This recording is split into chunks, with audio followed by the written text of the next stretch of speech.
Good day everyone. Magandang araw sa mga kapwa kong adik sa patalim. Damn, I'm sure it doesn't sound good. Pasensya na po sa accent. Hindi po ako Tagalog. I am an Ilonggo. But I wanna do this video in Tagalog sana because gusto kong pag-usapan ay ang famous Filipino balisong.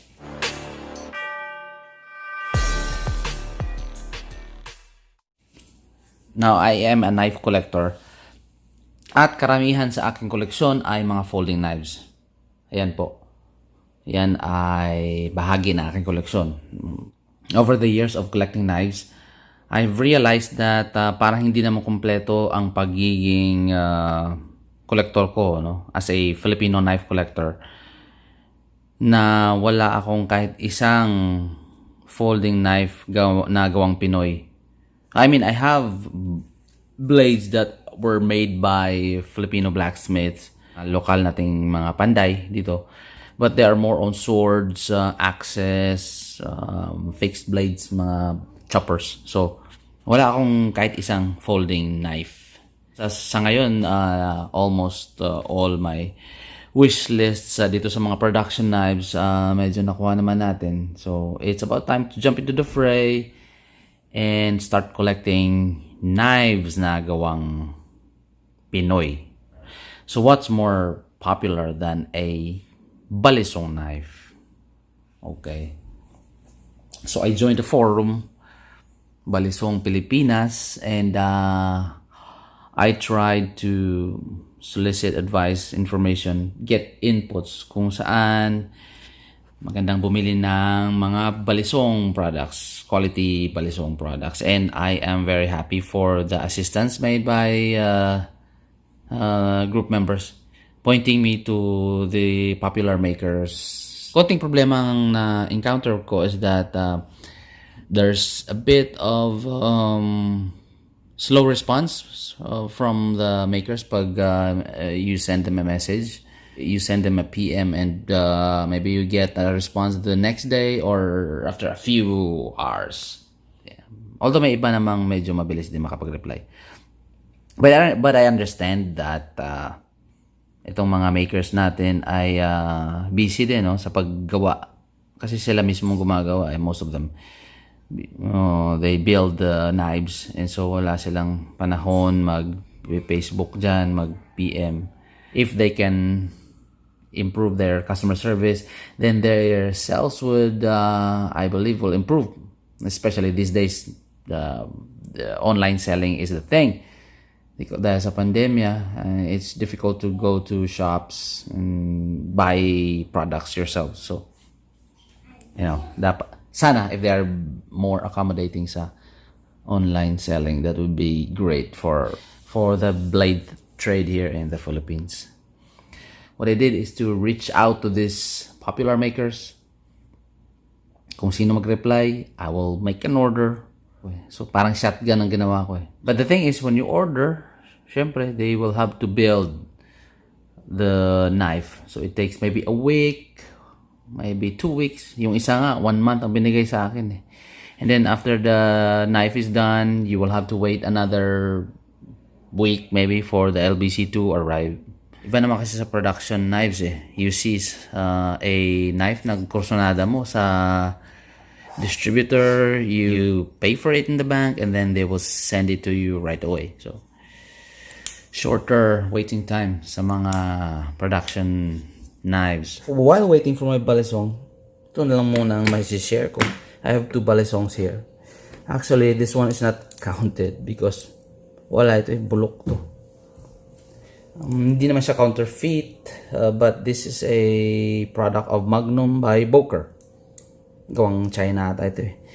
It looks good because of the interesting blade profile, but this has poor quality because sa kaka-flip ko, natanggal na yung bolster. It's got no pins. Walang pin. So, gusto ko siyang tanggalin para lagyan ko ng pandikit to fix this one, but I cannot remove the torque screw, the pivot screw Pag inikot mo ito, umiikot din yung yung nut niya. So, screw it. So, this is my only balisong. The one that counts. This is the Benchmade Mini Morpho 32. I may be wrong sa model number. Kasi hindi ko na memorize yun. So I chose this one from Benchmade because I like its size. Maliit siya. And this one's got a 3.1 or 3.2 inches of blade length. At pasok siya sa blade length preference ko. I want my knives to have a blade length of 2.5 to 3.5 inches. So if we measure this one, this would be, this will have a total length of 19 centimeters. So a little shorter than our standard 20 centimeter balisongs. So yung mga order ko pala na 20, mahaba ng konti. But this is well within my blade length preference because ito yung pinakamaliit ko eh. Ito. 2.5 ang blade length nito. Yeah, something like that. And this is my longest. Ito pinakamalaki ko. This one's got a 3.5 blade length. Overall length of 21 centimeter. Somewhere there. So yung orders ko na 20 centimeter balisong ay slightly smaller than my longest folder. So yeah, it's well within my blade length preference. So ito ay my blade steel na D2. D2 is a tool steel na matigas. Problema lang kinakalawang. So ang ginawa ko dito ay I gave it an acid etch para hindi naman plain masyado. Mayroon siyang G10 grip scales. May mga cutouts kung saan makikita mo yung liner. Ang liner niya ay titanium with blue anodization. Meron siyang titanium pocket clip. So kagandahan nito is that very EDC friendly. Maliit, magaan. And then itong pocket clip, pag ito binulsa mo, hindi ito gumagalaw-galaw sa bulsa mo. It's kept in place by this pocket clip. So yeah, I like this thing, except that mahal din tong hype na to. If I would have discovered my interest for Filipino balisong, dami na sigurong balisong nabili nito. Probably 5 at 10. Well, for the sake of collection, kasi although I like folders like this, yung mga ganitong folders, I also wanted to get other mechanisms. So like a balisong, ganito, out the front na folders for the sake of variety sa collection.